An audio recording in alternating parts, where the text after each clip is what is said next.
Hi friends, welcome to BSK education friends. ఇప్పుడు వీడియోలో FCI food corporation of India తరపు నుంచి వివిధ విభాగాల్లో కేటగిరీ 1లో భాగంగా ఏజీఎం అసిస్టెంట్ జనరల్ మేనేజర్ పోస్టుల భర్తీగాను అఫీషియల్ నోటిఫికేషన్ విడుదలైంది.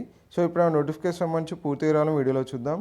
మీలో ఎవరైతే మన ఛానల్ మొదటిగా విజిట్ చేస్తున్నారో ఛానల్ని సబ్స్క్రైబ్ చేయడం ద్వారా మన ఛానల్లో ఎప్పుడు అప్లోడ్ చేసే ఇంపార్టెంట్ జాబ్ అప్డేట్స్ని మిస్ కాకుండా ఉంటారు.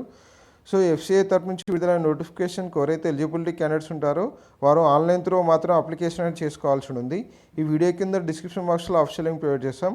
అభ్యర్థులు ఎవరైతే ఎలిజిబిలిటీ క్యాండిడేట్స్ ఉంటారో వారు అక్కడి నుంచి ఆన్లైన్లో అప్లికేషన్ చేసుకోవచ్చు.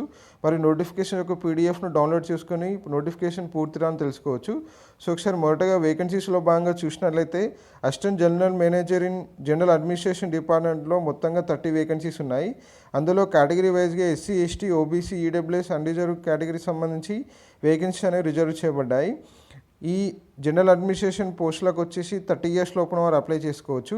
సో పే స్కేల్ వచ్చేసి పర్ మంత్ 60,000 to 1,80,000 వరకు శాలరీ పే స్కేల్ ఉండడం జరుగుతుంది. నెక్స్ట్ ఏజీఎం ఇన్ టెక్నికల్ డిపార్ట్మెంట్లో మొత్తంగా 27 వేకెన్సీస్ ఉన్నాయి. కేటగిరీ వైజ్గా రిజర్వేషన్ వారీగా వేకెన్సీస్ ఉన్నాయి. 28 ఇయర్స్ లోపు ఉన్నవారు ఈ టెక్నికల్ డిపార్ట్మెంట్కి అప్లై చేసుకోవచ్చు. 60,000 నుంచి 1,80,000 శాలరీ పే స్కేల్ ఉండడం జరుగుతుంది. Next AGM in accounts department సంబంధించి 22 వేకెన్సీస్ ఉన్నాయి. సో ఈ పోస్ట్ కూడా 28 ఇయర్స్ లోపు వారు అప్లై చేసుకోవచ్చు. శాలరీ పే స్కేల్ వచ్చేసి 60,000 నుంచి 1,80,000 వరకు ఉండడం జరుగుతుంది. Next AGM in law department సంబంధించి 8 వేకెన్సీస్ ఉన్నాయి. కేటగిరీ వైజ్గా వేకెన్సీ డివైడ్ చేయబడ్డాయి. సో ఈ పోస్ట్కి వచ్చేసి 33 ఇయర్స్ లోపున వారు అప్లై చేసుకోవచ్చు. 60,000 నుంచి 1,80,000 వరకు శాలరీ పే స్కేల్ ఉండడం జరుగుతుంది. చివరిగా మెడికల్ ఆఫీస్ సంబంధించి 2 వేకెన్సీస్ ఉన్నాయి. సో ఈ పోస్టుకు 35 ఇయర్స్ లోపున వారు అప్లై చేసుకోవచ్చు. 50,000 నుంచి 1,60,000 వరకు శాలరీ పే స్కేల్ ఉండడం జరుగుతుంది. సో మొత్తంగా ఎఫ్సిఐ తరపు నుంచి అసిస్టెంట్ జనరల్ మేనేజర్ పోస్టుల భర్తీ కానీ వివిధ విభాగాల్లో 89 వేకెన్సీస్ కానీ నోటిఫికేషన్ విడుదల చేశారు. సో ఒకసారి వీటికి సంబంధించి ఏజ్ లిమిట్ వివరాలు మరియు క్వాలిఫికేషన్ వివరాలు చూసినట్లయితే ఏజ్ లిమిట్లో భాగంగా ఇంతకుముందు చెప్పిన విధంగా ఎస్సీ, ఎస్టీ వారికి ఉన్న ఏజ్లో భాగంగా 5 years ఏజ్ రిలాక్సేషన్ అనేది వర్తిస్తుంది. అదే ఓబీసీ వారికి 3 years ఏజ్ రిలాక్సేషన్ అనేది వర్తిస్తుంది. అదే మీ ఇంతకుముందు చెప్పిన ఏజ్లను బట్టి ఓసీ క్యాండిడేట్స్కి ఉండడం జరుగుతుంది. ఆ ఏజ్కి మించి ఎస్సీ, ఎస్టీ వారికి 5 years ఏజ్ రిలాక్సేషన్ మరియు ఓబీసీ వారికి 3 years ఏజ్ రిలాక్సేషన్ వర్తిస్తుంది. సో ఎవరైతే ఈ రిజర్వేషన్ పొందాలంటున్నారో వారు కంపల్సరీ వారి క్యాస్ట్ సర్టిఫికేట్ను ప్రొడ్యూస్ చేయాల్సి ఉంటుంది. ఓబీసీ వారైతే ఓబీసీ సర్టిఫికేట్స్ను ప్రొడ్యూస్ చేయాల్సి ఉంటుంది. సో వీటికి సంబంధించి క్వాలిఫికేషన్లో భాగంగా చూసినట్లయితే అసిస్టెంట్ జనరల్ మేనేజర్ జనరల్ అడ్మినిస్ట్రేషన్లో భాగంగా పోస్ట్ గ్రాడ్యుయేట్ డిగ్రీ లేదా ఈక్వలెంట్ క్వాలిఫికేషన్ ఉన్నవారు అప్లై చేసుకోవచ్చు. విత్ మినిమం 55% మార్క్స్ ఉండాల్సి ఉంది. లేదా ఏసీఏ, ఏఐసిడబ్ల్యూఏ మరియు ఏసీఎస్ సంబంధించి క్వాలిఫికేషన్ ఉన్నవారు అప్లై చేసుకోవచ్చు. లేదా బ్యాచిలర్ డిగ్రీ ఇన్ లా సంబంధించి ఉన్నవారు అప్లై చేసుకోవచ్చు. లేదా 5 years integrated course in law సంబంధించి 55% మార్క్స్తో క్వాలిఫికేషన్ ఉన్నవారు ఈ జనరల్ అడ్మినిస్ట్రేషన్ పోస్ట్కి అప్లై చేసుకోవడానికి ఎలిజిబుల్ అవుతారు.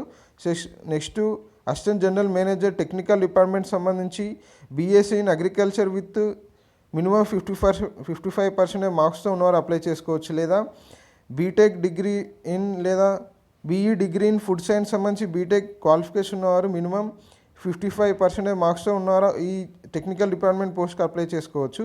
లేదా BTech in food technology, food processing engineering మరియు ఫుడ్ ప్రాసెసింగ్ సంబంధించి ఆయా కేటగిరీల్లో బ్రాంచెస్లో బీటెక్ ఉన్నవారు అప్లై చేసుకోవచ్చు. లేదా బీటెక్ ఇన్ అగ్రికల్చర్ ఇంజనీరింగ్ సంబంధించి ఉన్నవారు అప్లై చేసుకోవచ్చు. ఫైనల్గా బీటెక్ ఇన్ బయోటెక్నాలజీ లేదా ఇండస్ట్రియల్ బయోటెక్నాలజీ మరియు బయోకెమికల్ ఇంజనీరింగ్ సంబంధించి క్వాలిఫికేషన్ ఉన్నవారు ఈ టెక్నికల్ డిపార్ట్మెంట్ పోస్ట్కి అప్లై చేసుకోవచ్చు. సో ఇంతకుముందు చెప్పిన ఏ క్వాలిఫికేషన్ ఉన్నా కూడా ఈ టెక్నికల్ డిపార్ట్మెంట్ ఏజీఎం పోస్ట్కి అప్లై చేసుకోవచ్చు. Next assistant general manager accounts department సంబంధించి associate membership of the institute of chartered account of ఇండియాలో అసోసియేట్ మెంబర్ ఉన్న కూడా అప్లై చేసుకోవచ్చు. లేదా the institute of cost accounts of ఇండియాలో అసోసియేట్ మెంబర్షిప్ ఉన్నవారు అప్లై చేసుకోవచ్చు. లేదా the institute of company secretaries సంబంధించి అసోసియేట్ మెంబర్షిప్ ఉన్నవారు అప్లై చేసుకోవచ్చు ఈ అకౌంట్స్ డిపార్ట్మెంట్ పోస్టులకు. Next assistant general manager law department సంబంధించి full time degree in law complete చేసి దాంతోపాటు 5 years ఎక్స్పీరియన్స్ ఉన్నవారు ఈ విధంగా ఎక్స్పీరియన్స్ మెన్షన్ చేయడం జరిగింది. సో ఈ విధంగా మీకు ఎక్స్పీరియన్స్ ఉన్నట్లయితే మీరు ఈ జనరల్ లా పోస్ట్కి అప్లై చేసుకోవడానికి ఎలిజిబుల్ అవుతారు ఏజీఎం పోస్ట్కు. నెక్స్ట్ మెడికల్ ఆఫీసర్ సంబంధించి ఎంబీబీఎస్ క్వాలిఫికేషన్తో పాటు 3 years ఎక్స్పీరియన్స్ ఉన్నవారు ఈ మెడికల్ ఆఫీసర్ పోస్ట్కి అప్లై చేసుకోవడానికి ఎలిజిబుల్ అవుతారు. సో మొత్తంగా ఏదైనా ఒక పోస్టుకు అప్లై చేసుకోవాల్సి ఉంది అప్లై చేయాలనుకున్న క్యాండిడేట్స్కు. సో మీ క్వాలిఫికేషన్ బట్టి పైన తెలిపిన ఏదో ఒక పోస్ట్కి అప్లై చేసుకోవాల్సి ఉంది. సో వీటికి సంబంధించి అసలు సెలక్షన్ ప్రాసెస్లో భాగంగా మొదటగా వీరికి ఆన్లైన్ టెస్ట్ కండక్ట్ చేయడం జరుగుతుంది. ఆన్లైన్ టెస్ట్ తర్వాత షార్ట్ లిస్ట్ చేసి ఇంటర్వ్యూ అనేది కండక్ట్ చేస్తారు.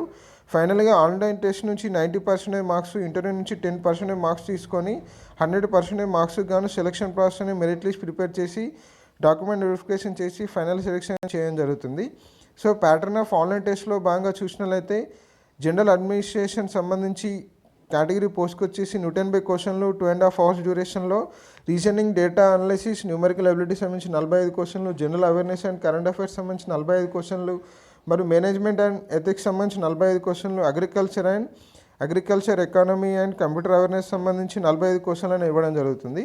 సో నెక్స్ట్ మిగతా 4 కేటగిరీలకు సంబంధించి 180 క్వశ్చన్లు 2.5 hours ఫస్ట్లో భాగంగా జనరల్ యాప్టిట్యూడ్ కాస్టింగ్ సంబంధించి reasoning, data analysis, numerical ability సంబంధించి 30 క్వశ్చన్లు, జనరల్ అవేర్నెస్, కరెంట్ అఫైర్స్ సంబంధించి 30 క్వశ్చన్లు, మేనేజ్మెంట్ అండ్ ఎథిక్స్ సంబంధించి 30 క్వశ్చన్లు, అగ్రికల్చర్ ఎకానమీ, కంప్యూటర్ అవేర్నెస్ సంబంధించి 30 క్వశ్చన్లు, ఈ విధంగా కేటగిరీ 1లో ఇవ్వడం జరుగుతుంది. నెక్స్ట్ కేటగిరీ 2లో భాగంగా 60 క్వశ్చన్లో భాగంగా మీ సబ్జెక్ట్ని బట్టి టెక్నికల్, అకౌంట్స్, లా మరియు మెడికల్ సబ్జెక్ట్ని బట్టి ఆ సబ్జెక్ట్ నుంచి 60 క్వశ్చన్లు అనేవి రావడం జరుగుతుంది.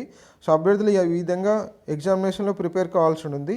సో ఎగ్జామినేషన్లో ఎటువంటి నెగిటివ్ మార్కింగ్ విధానం లేదు. సో అభ్యర్థులు గమనించి ఎగ్జామినేషన్ అటెంప్ట్ చేయాల్సి ఉంది. సో నెక్స్ట్ ఇక్కడ వీడియో కింద ఇచ్చిన డిస్క్రిప్షన్ బాక్స్లో PDF ద్వారా మీరు నోటిఫికేషన్ PDF డౌన్లోడ్ చేసుకొని మీరు పోస్ట్ వైజ్గా సబ్జెక్ట్ వివరాలను తెలుసుకోవచ్చు. సో ఇక్కడ సిలబస్ను క్లారిటీగా మెన్షన్ చేయడం జరిగింది. పోస్ట్ కోడ్ వైజ్గా మరియు మీరు ఏ పోస్ట్కి అప్లై చేసుకున్న దానికి సంబంధించి టోటల్గా సిలబస్ని ఇక్కడ మెన్షన్ చేయడం జరిగింది. సో PDFను డౌన్లోడ్ చేసుకోవడం ద్వారా మీరు టోటల్గా సిలబస్ వివరాలను తెలుసుకోవచ్చు. సో నెక్స్ట్ అసలు ఏ విధంగా అప్లై చేసుకోవాలని సంబంధించి చూసినట్లయితే వీటికి సంబంధించి అప్లికేషన్ ఫీజు వివరాల్లో భాగంగా చూసినట్లయితే SC, ST, ఫిజికల్లీ హ్యాండిక్యాప్డ్ వారైతే ఎటువంటి ఫీ అయితే పే చేయనవసరం లేదు. అదే OBC జనరల్ క్యాండిడేట్స్ అయితే అప్లికేషన్ ఫీజు అనేది పే చేయాల్సి ఉంది.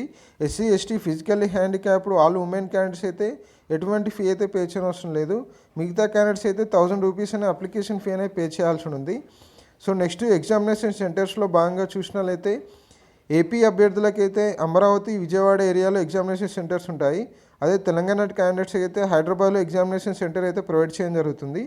సో నెక్స్ట్ అప్లికేషన్ ప్రాసెస్లో భాగంగా చూసినట్లయితే మొదటగా మీరు ఆన్లైన్లో రిజిస్ట్రేషన్ అనేది చేసుకోవాల్సి ఉంది. ఆన్లైన్ అప్లికేషన్ రిజిస్ట్రేషన్ తర్వాత ఫీ పేమెంట్, దాని తర్వాత డాక్యుమెంట్ స్కాన్ అండ్ అప్లోడింగ్ అనేది ఉంటుంది. ఈ విధంగా ఆన్లైన్ అప్లికేషన్ ప్రాసెస్ అనేది ఉంటుంది. సో వీటికి సంబంధించి మరికొన్ని వివరాలు చూసినట్లయితే ప్రాపర్గా ఫోటోగ్రఫీ, ఇమేజ్ అనేది అప్లోడ్ చేయాల్సి ఉంది. సిగ్నేచర్, ఫోటోగ్రాఫ్, ఇమేజ్ మరియు మీ థంబ్ ఇంప్రెషను మరియు హ్యాండ్ రిటన్ డిక్లరేషన్ అనేది ప్రాపర్గా ఫిల్ చేసి స్కాన్ చేసి అప్లోడ్ చేయాల్సి ఉంది. సో నెక్స్ట్ ఇంపార్టెంట్ డేట్స్లో భాగంగా చూసినట్లయితే March 1 నుంచి March 31 వరకు మీరు ఆన్లైన్ అప్లికేషన్ అనేది చేసుకోవచ్చు. మరియు ఈ ఎగ్జామినేషన్ సంబంధించి కాల్ లెటర్స్ వచ్చేసి మీ ఎగ్జామినేషన్ డేట్కు 10 days ముందు కాల్ లెటర్స్ అనేవి ప్రొవైడ్ చేయబడతాయి. మరియు ఎగ్జామినేషన్ వచ్చేసి May లేదా June 2021లో ఎగ్జామినేషన్ అనేది కండక్ట్ చేయడం జరుగుతుంది ఆయా పోస్టులను బట్టి. సో ఫ్రెండ్స్, ఇది FCA తరపు నుంచి అసిస్టెంట్ జనరల్ మేనేజర్ పోస్టుల భర్తీకి అఫీషియల్ నోటిఫికేషన్ వివరాలు. మీకు ఏమైనా డౌట్ ఉంటే వీడియో కింద కామెంట్ చేయండి, రిప్లై పడుతుంది. మరికొన్ని ఇంపార్టెంట్ జాబ్ అప్డేట్స్ కోసం మన BSK ఎడ్యుకేషన్ ఛానల్ ఫాలో కండి. Friends, thank you for watching.